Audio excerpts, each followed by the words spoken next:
বিসমিল্লাহির রহমানির রহিম। আসসালামু আলাইকুম। এই মুহূর্তে যে যেখান থেকে বসে আমার এই অনুষ্ঠান দেখছেন সবাইকে কৃষি কথা ইউটিউব চ্যানেল থেকে জানাই আন্তরিক শুভেচ্ছা অভিনন্দন। শুরু করছি আজকের প্রতিবেদন। সঙ্গে আছে আমি এরশাদ হোসেন। প্রিয় দর্শক, হাঁস পালন করে লাভবান হওয়া যায় যদি সেই হাঁসকে সঠিক পরিচর্যা করা যায়।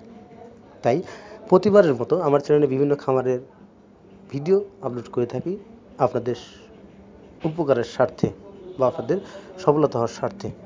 এখানে বিভিন্ন প্রতিবেদন দেয়া হয় শিক্ষণীয়, যেখান থেকে ভিডিওগুলো দেখার পরে নতুন নতুন খামার সৃষ্টি হয়। এই উদ্দেশ্যেই আমাদের কাজ করা। তো তেমন এক খামারে তিনি হাঁসগুলি বিক্রি করবেন। খামারের নাম মোহাম্মদ আজাদ।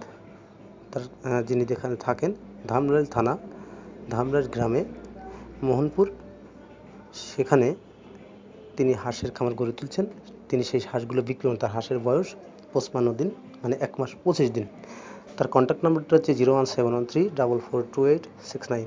যদি কোনো খামারি বা যদি কোনো খামার করতে চান বা নতুন উদ্যোক্তা হাঁস খুঁজছেন, ভালো মানের হাঁস, খাকি ক্যাম্বেল হাঁস, তাহলে এই হাঁসগুলো ক্রয় করতে পারেন।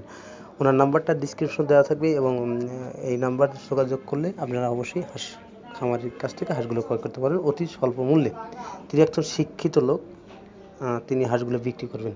তো যাদের হাঁস প্রয়োজন তারা এই হাঁসগুলো নিতে পারবেন। তার সাথে সরাসরি কথা বলে হাঁসের সুবিধা অসুবিধা সব কিছু জানার পরে আপনি হাঁসগুলো ক্রয় করতে পারেন। তার এখানে 800 পরিমাণ হাঁস আছে। অতি স্বল্প মূল্যে তিনি হাঁসগুলো বিক্রি করবেন। প্রিয় দর্শক, আর কথা না বাড়ি আজকের প্রতিবেদন এখানেই সমাপ্ত করছি। ভালো থাকেন, সুস্থ থাকেন। আল্লাহ হাফিজ। ধন্যবাদ।